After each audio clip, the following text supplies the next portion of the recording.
allow me to introduce our first guest for today. The German eagle has had different names and designs over the years, reflecting just how much political upheaval it has seen. At the turn of the 20th century, Germany was a constitutional monarchy. After World War I, the Weimar Republic was established, bringing with it Germany's first taste of democracy and universal suffrage.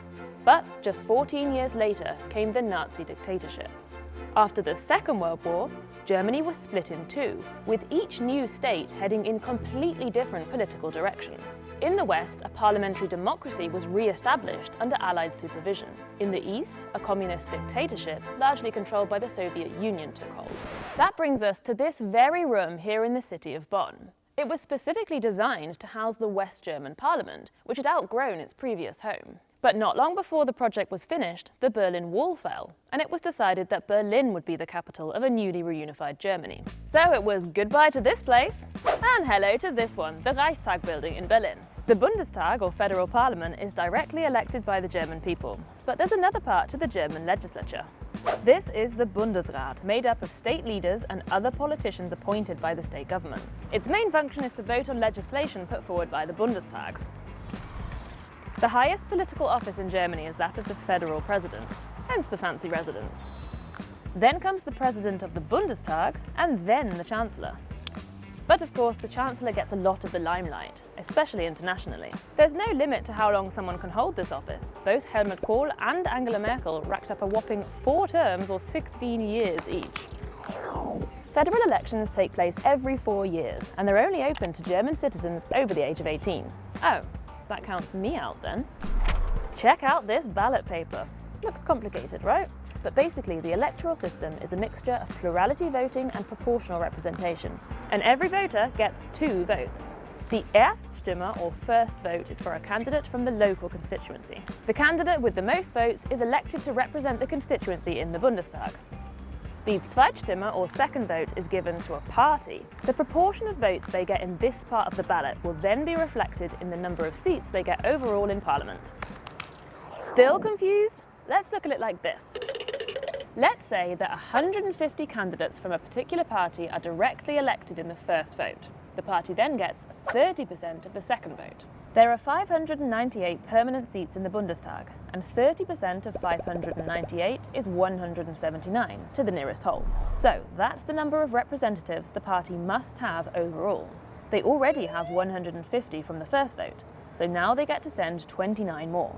Each party has a list of candidates, so they take 29 extra candidates starting from the top and working down. But if the number of candidates directly elected in the first vote is higher than the number of representatives the party should receive according to the second vote, then they have extra seats, known as Überhangmandate. In this case, the other parties are granted more seats too, known as Ausgleichsmandate, until the proportion is correct. This means the Bundestag is not always the same size. After the 2017 election, there were 709 members of parliament, making it the largest freely elected parliament in the world. There is one caveat. Parties must reach at least 5% of the second vote or win 3 seats in the first vote before they can send any party list candidates to the Bundestag. This threshold is aimed at maintaining stability and avoiding fragmentation in Parliament by eliminating small fringe parties. One consequence of the voting system in Germany is that coalition governments are the norm. The party that wins the most seats overall is still unlikely to have an absolute majority, so it will need the support of one or more other parties in order to govern. Die Koalitionen an sich sind ja keine schlechte Sache. Finde ich eine sehr tolle Idee. Grundsätzlich finde ich das gut, um die Meinung der Bevölkerung abzubilden. Das dauert natürlich dann vielleicht auch immer, sich dann wirklich mal auf so eine Sache zu einigen. Man trifft sich oft in der Mitte, muss Kompromisse eingehen. Und das halte ich schon für richtig. Ja, ich finde es eigentlich nicht so gut, weil ich habe das ja so dann eigentlich nicht gewählt. Wenn eine Partei die meisten Stimmen bekommen hat und dann aber trotzdem nicht an die Regierung kommt, weil durch eine Koalition von anderen Parteien diese Partei dann ausgeschlossen wird, dann ist es nicht der Bürgerwille, der repräsentiert wird. Each coalition combo gets a nickname based on the party's colours. For example, the Jamaica Coalition, the Traffic Light Coalition, or the Kiwi Coalition. All this negotiation can mean that election night is a bit of an anticlimax. You know who's won the most seats, but not necessarily which parties will be in power. In 2017, it took 5.5 months for Angela Merkel's Christian Democrats to form a coalition government. They ended up back with the Social Democrats in a union known as the Große Koalition, Big Coalition, or more catchily, the GroKo. Let's see which parties have made it into parliament in recent years. The Left Party has its roots in the German Democratic Republic, and most of its voters still come from states in the former East. The Social Democratic Party has traditionally been the party of the working classes and trade unions. The Greens are most popular with well-educated younger city dwellers. The Christian Democratic Union, together with its Bavarian sister party, the Christian Social Union, is popular among churchgoers, rural voters and the over 60s. The Free Democratic Party has its base among the self-employed and business owners. In 2017, Alternative for Germany became the first far-right party to enter parliament since the late 50s. Its voters are mostly male, Eurosceptic and anti-immigration.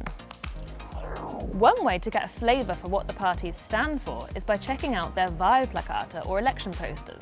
These go up suddenly overnight, and it's first come, first serve, with volunteers seeking out the best lampposts in town to get their message across to voters.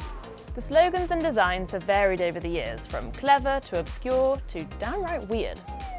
Ob jetzt Wahlwerbung wirkt, kann man letztlich gar nicht sagen. Ich glaube, es wird jetzt nicht so sein, dass man sich jetzt Wahlwerbespots und ein paar Plakate an der Straße anschaut und sagt, nee, die SPD ist nichts mehr für mich, ich wähle jetzt CDU. Jeder Wähler weiß, das sind die großen Probleme der nächsten Jahre und die kann man dann an einer Hand abzählen und die müssen gelöst werden. Und deswegen ist dieser Zuschnitt auf Personen, auf starke Führungspersönlichkeiten ungemein wichtig. Und ich glaube, da öffnet sich etwas in Deutschland, was natürlich noch lange nicht so ist, wie wir es jetzt in den USA kennen. Aber ich glaube, dass diese Personenzentrierung wichtiger wird. Sie wird nicht alles, aber sie wird wichtig.